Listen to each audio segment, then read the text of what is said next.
乱吃退烧药，你可能正在亲手关掉你身体的防御系统。到底发烧是怎么帮你杀菌的？为什么说它是秘密武器？这支影片将会彻底颠覆你的医疗常识。当你看到温度计上的数字一直往上飙，你第一个念头是什么？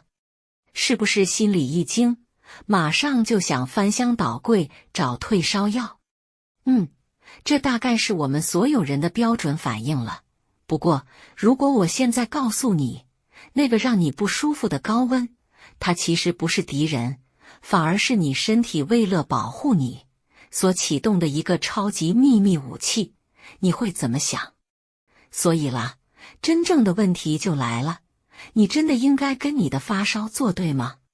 好，接下来我们就要来好好挑战一下你脑袋里那个发烧等于坏事的旧观念。想搞懂这件事，我们得先问一个最基本的问题：我们身体里的暖气到底是谁在控制开关的？这个答案啊，就藏在我们的大脑里面，那个最重要的指挥中心里。在我们大脑很深的地方，有一个小小的构造叫做下视丘，你可以把它想象成，就像我们家里那个中央空调的总控制器，很稳定。那这场升温大作战是怎么开始的呢？好，故事是这样开始的。第一步，入侵者来了，不管是病毒还是细菌，只要他们偷偷溜进来，我们的免疫系统就会马上拉响警报，然后发射一种叫做制热源的信号弹。这些信号弹会火速冲到大脑，直接跟总司令，也就是下视丘报道，收到指令，调高温度。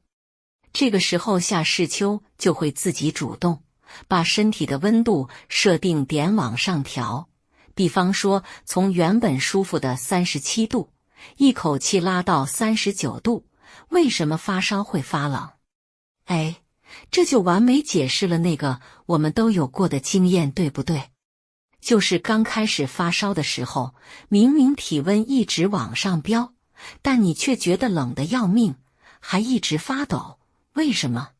很简单，因为你的身体正在使命必达啊，它拼命地让肌肉发抖来产生热量，就是为了要赶快达到那个大脑设定的更高的新温度。所以身体花这么大力气，把自己搞得像个暖炉一样，到底图什么？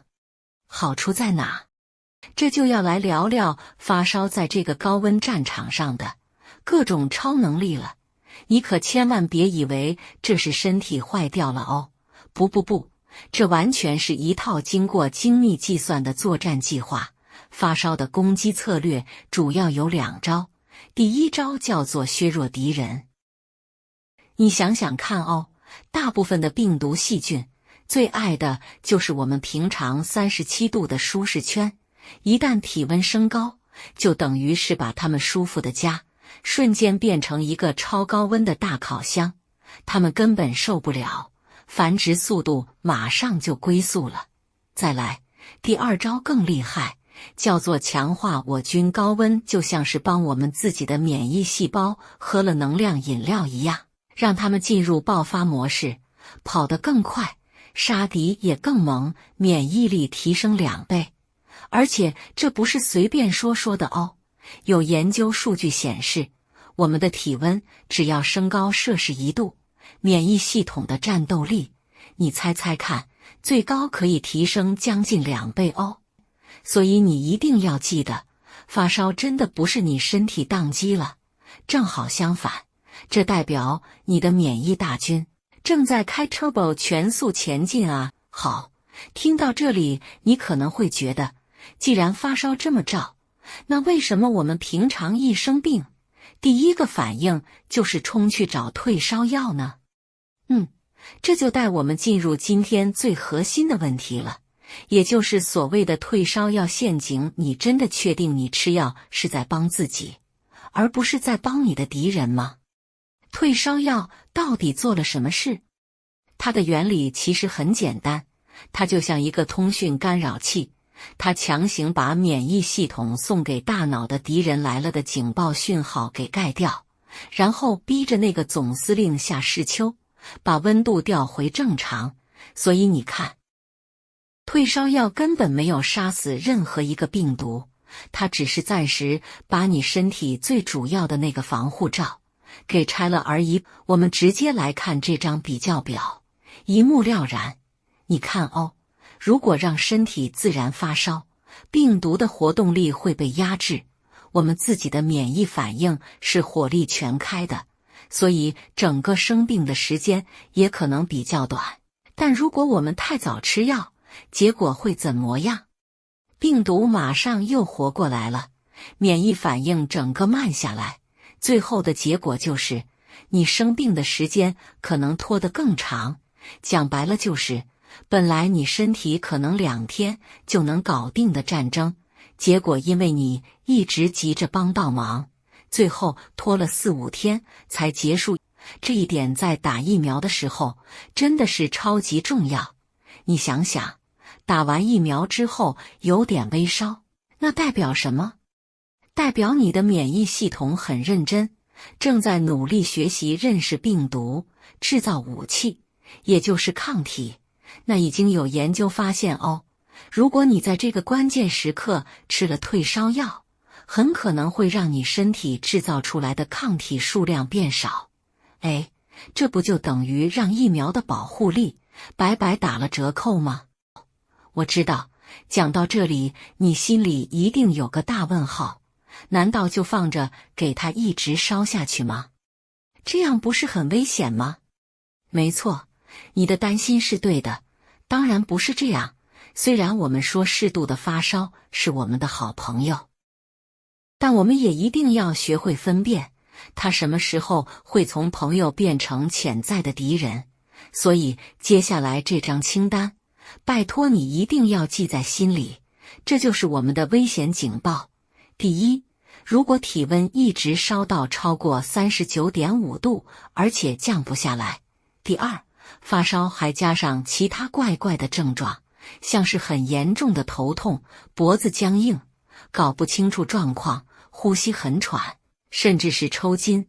只要有这些情况，拜托立刻速看医生。还有几个特别族群要小心，3个月以下的小宝宝，或本身有心脏病之类的慢性病史的人，只要一发烧就要特别提高警觉。最后一个，如果烧了超过3天72小时都没好转的迹象，也该去找医生聊聊了。了解了哪些是危险信号之后，接下来我们就来聊点实际的。在安全的范围内，你该怎么当一个聪明的指挥官，好好规划一下你的发烧管理计划。首先，请把这句黄金准则刻在脑子里，看精神，不看数字。我的意思是，你要观察的是一个人的精神活力跟整体状况，而不是死死地盯着温度计上面的数字，这真的比什么都重要。你想哦，如果一个人烧到39度，但精神还不错，能吃能喝能跟你开玩笑，那通常问题不大。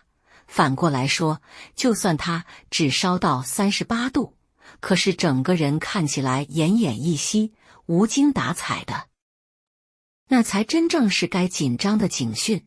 好，这里有一个超简单的4步骤扫。第一，观察，就像我们刚刚说的，精神活力优先，温度数字其次。第二，舒适，如果真的很不舒服，可以用温水擦擦身体，让它舒服一点。但切记哦，千万不要用冰块去冰敷或用酒精擦身体，那样反而不好。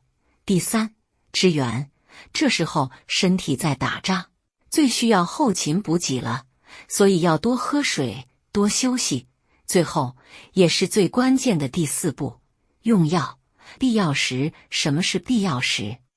就是当他已经不舒服到完全没办法好好休息的时候，这时候才需要考虑用退烧药来缓解一下症状。所以你看，我们真的该是时候来建立一个全新的观念了。我们要学的其实很简单，就是去相信我们自己身体里那与生俱来的了不起的智慧。